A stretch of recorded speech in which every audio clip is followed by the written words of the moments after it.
Alright, hello there guys, it's Mauricio. Welcome back to another mouse review. It's been a while, but I'm back for now. And today I'll be talking about the Taidu TWG502 wireless gaming mouse. Disclaimer, Taidu did not reach out to me, they did not send me this mouse, they did not contact me in any way, shape or form. I purchased this with my own money. I shipped this myself. I bought it from Taobao, so all opinions that I will say during this video is my honest and my own opinion only. TLDR, it's a Logitech G502X Plus clone, and they did a bang-on job in making a cheap copy of the G502. Before we talk about the mouse, let's start with the packaging. Very simple. You got a picture of the mouse there, like top-down view that looks incredibly close to the G502X. On this side, you get nothing, not much, some information. The world champion. On the back, you got some spec sheet that we'll go through in a little bit. Inside the box, you get a user manual and a rubberized type A to type C cable. I've been so used to paracord in these gaming mice, so like it's kind of nice and refreshing to see rubberized. I don't like it, but hey, cost-cutting measure.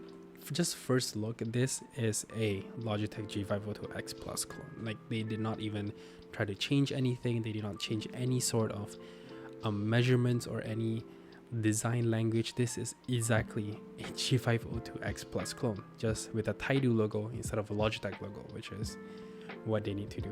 I'll put the specification of the measurements here. It's 132mm in terms of its length. It is 78mm in terms of its width, and it's 42mm on its highest peak, which is more towards the middle of the mouse. And this is more categorized towards medium to large sized gaming mouse, suitable for right hand users only. I have a 19 by 10.5 centimeter hands, and I personally play Relax Claw on the TWG502.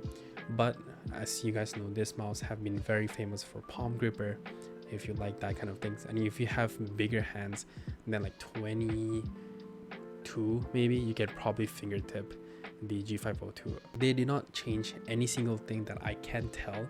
At least I don't have a personal G502X to do a review and compare it side by side for you guys, but I did went to the computer shop near my house and tried it on the store with the TWG502 on hand, just going back and forth, and I was not able to tell any sort of difference between the shape. So any slight change that they did to the shape is not noticeable by me in any way, shape or form, which means that if you are looking for a cheaper or an alternative to the G502, this is the shape for you.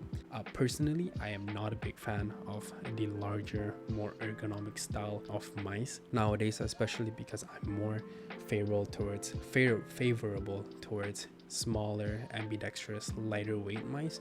The weight of the G502 here is 72 grams, so they actually up stage Logitech in terms of its weight, but that also comes at the cost of lessened feature. We'll go about that later as well. So again, 72 grams, large mouse. It feels not heavy at all. The only thing that makes it feel slower than most modern mice nowadays is the skate, but we'll talk about that later. The build quality of the Taidu is also incredibly good. I'll call this the Taidu from now on because the full name is just way too long. But yeah, the build quality of the Taidu is actually quite nice. There is flexing on the left side, and if you press hard enough, you can actually decide buttons. But aside from that, there is only slight creaking when you press top to bottom, bottom to top, and aside from like the flex on the right side, there's not much more build quality concerns that I would be warning you guys about, because you know it's cheap.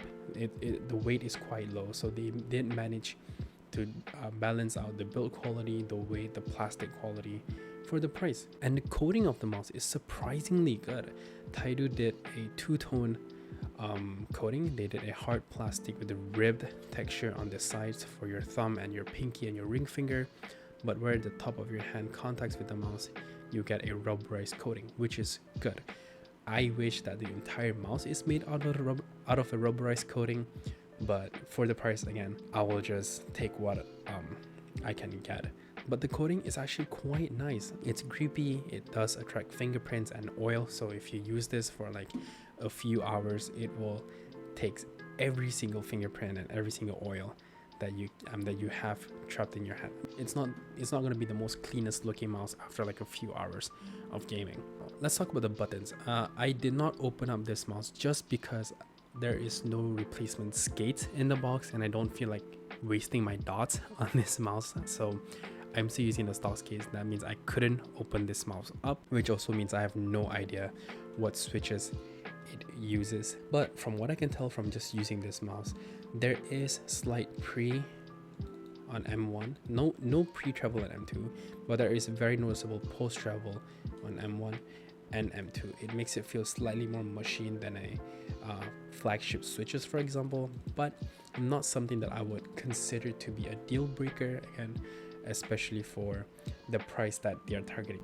The scroll wheel is quite it's more on the looser side. It feels quite cheap. There's a little tactility to them, but not enough that I would trust this for more precise usage. And the middle click is a little bit more stiffer, so whenever you middle click, there is a chance for you to scroll up or scroll down. The side buttons is where I think this mouse really falls off to me. They are very mushy. They have a lot of pre-travel, as you guys can see there, and they have insane amount of post-travel, making the side buttons feel incredibly cheap. And to me, the buttons is where this mouse will really fall off in terms of quality, in terms of experience, and it really shows how they achieve this price in the first place. But if you notice, there is no mention of any other buttons aside for the main 5, because for them to achieve this weight and this price category, they took off the front buttons that you get on the G502. You don't have the sniper button, and you don't have any sort of infinity scroll wheel, tilt wheel. There's nothing. This is the most like watered down basic G502. Now let's talk about the sensor, and this is where the price again really shows where they're cutting corners. But the 3311 sensor that Taidu decided to implement on the G502 here feels really good. I have had my fair share of good 3311 implementations and not so good ones, but most of the time, it's as long as you price it right, it's a good enough sensor. And I think Taidu nailed it in terms of how this mouse feels in game.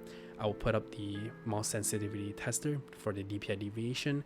I think I got roughly like 3% positive, so that means if you put it on like 1600 DPI, it's probably more closer towards like 1650, for example. So the DPI deviation being very consistent between 800 1600 means that the implementation of the sensor is actually quite good. The lift off distance is not adjustable, so if you're someone who prefer higher LOD or lower LOD, you cannot customize that in software. This mouse have more on the lower LOD side, which I prefer. I like lower lift off distance, but again, if you like higher lift off distance, you cannot change it with this mouse. The maximum polling rate is 1000 Hertz, so that's pretty standard for 3311 mouse nowadays. I'll be showing you some gameplay, of course, and using this in game, like just normal browsing while playing competitively in Valorant, in Apex Legend. I have no issue with how this sensor perform in game at all. Tracking on the Temple of Dream here feels good. Tracking on my Saturn Pro feels good.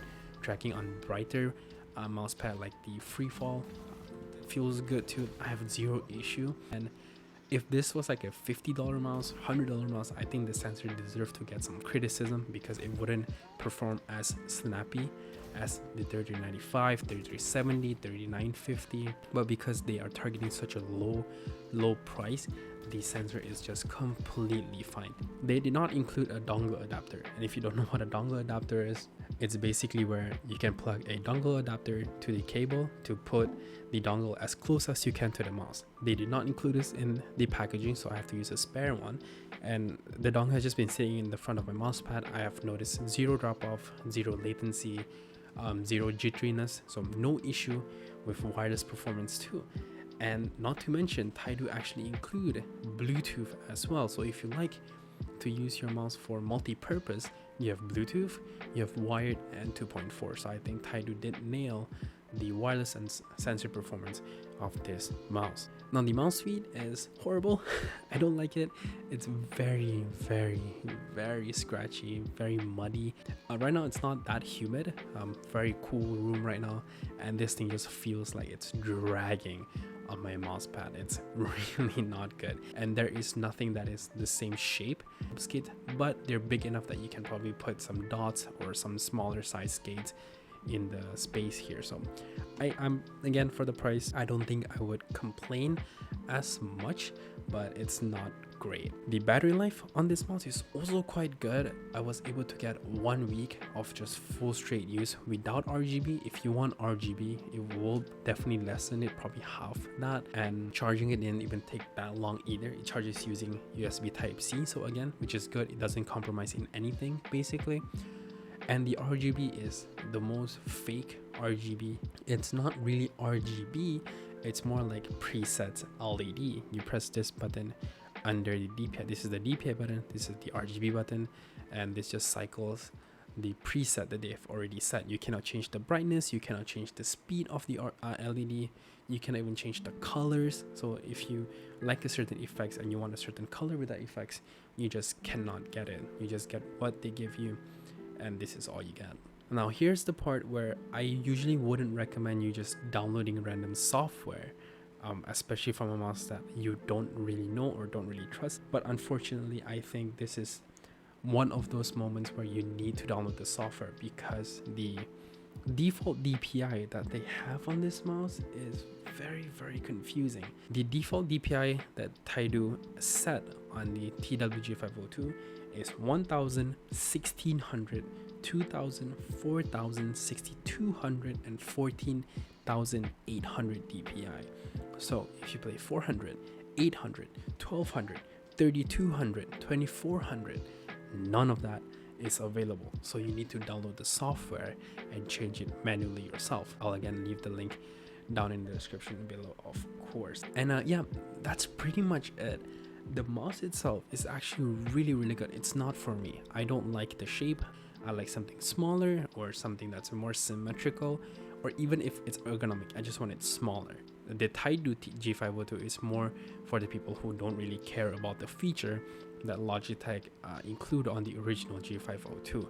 This tongue twister, man, oh my god. Because yeah, like aside for the shape, there is nothing about this that makes, at least from what I know, makes people like G502.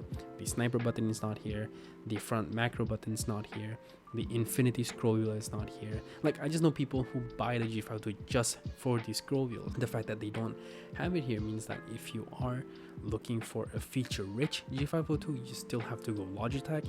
But if you just want a lighter weight, wireless, no frills, cheap, this is it. I can genuinely recommend this mouse for people who always want this shape.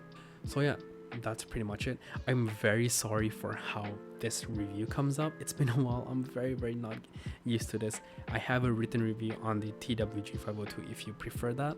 I will link that in the description below. Hope you guys enjoy this. If you have any question of the mouse itself, leave it in the comment section down below. I'll answer them as fast as I can, as much as I can. And yeah, hope you guys enjoy this. I'm glad to be back. I like doing this review. I kind of miss doing them actually. And stay tuned, I have more. Thanks.